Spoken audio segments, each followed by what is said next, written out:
百亿裸捐。2021年，徐小平做了一件让所有人惊掉下巴的事，他把真格基金的大部分收益捐了出去，不是捐一次，是年年捐，累计捐款超过50亿。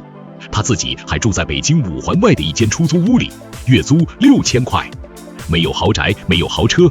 记者扛着摄像机去他家采访，发现冰箱门上的密封条掉了半截，用透明胶带粘着。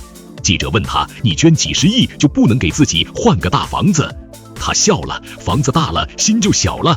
我见过太多人为了换大房子把自己换没了。”记者又问：“冰箱门都掉了，不换个新的？”他拍了拍冰箱，还能制冷，换它干嘛？钱要花在刀刃上，刀刃是那些上不起学的孩子。他打开冰箱，里面只有几个鸡蛋、一把青菜和一罐老干妈。记者愣了，他说：“我一个人够了。”他的基金会专门资助没钱读书的年轻人，有一个农村女孩考上北大交不起学费，一年6000块。徐小平的基金会给了他4年全额奖学金24000块。女孩毕业时给他写信：“徐老师，我以后也要像你一样帮别人。”徐小平回了一行字：“你把信里的以后改成现在，现在就开始。”他把那封信贴在冰箱上，和那张长期主义的纸条并排。有人问他：“你不给儿子留点吗？”他沉默了几秒，说了一个让所有人安静的故事：“我儿子10岁那年，我还在新东方教书。有一天他问我：‘爸爸，你是做什么的？’我说：‘我是老师。’他又问：‘那你为什么总不回家？’我说：‘因为我要赚钱养你。’他歪着头想了想，说：‘那我不要钱了，我要你回家。’”徐小平说到这里，声音哽咽了。那天晚上，我抱着他哭了很久。我发誓，等我老了，绝不让我的孩子再问这个问题。他顿了顿：“我儿子不需要我的钱，他需要的是我的骨头。我把骨头给他，把钱给需要的人。”他算过一笔账，如果他把50亿留给子孙，3代之内必花光。如果用来资助学生，每年1000人，10年1万人，100年10万人，10万人每人再帮10个人，就是100万人，100万人再每人帮10个人，就是1000万人。这叫善的复利，比钱的复利大1万倍。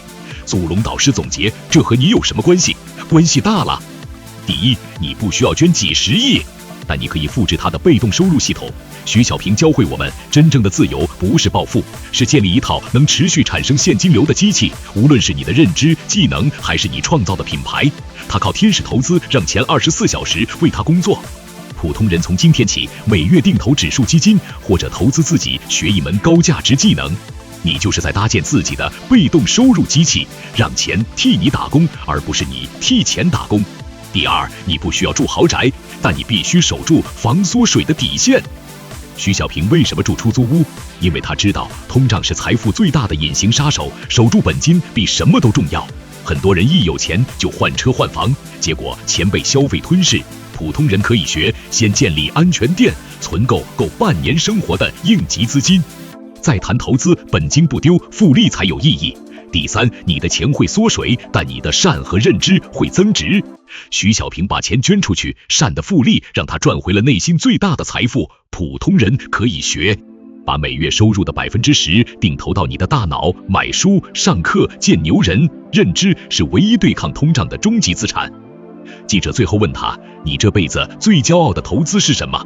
他想都没想：“是我在北大辞职那天，我投了自己，回报率无限大。”祖龙导师总结2个反常识观点：第一，富了才捐钱是借口。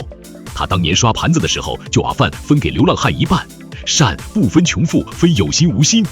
第二，你的钱只有花出去的时候，才真正属于你。评论区打善的复利。5篇完，订阅我，下个系列讲蔡文胜。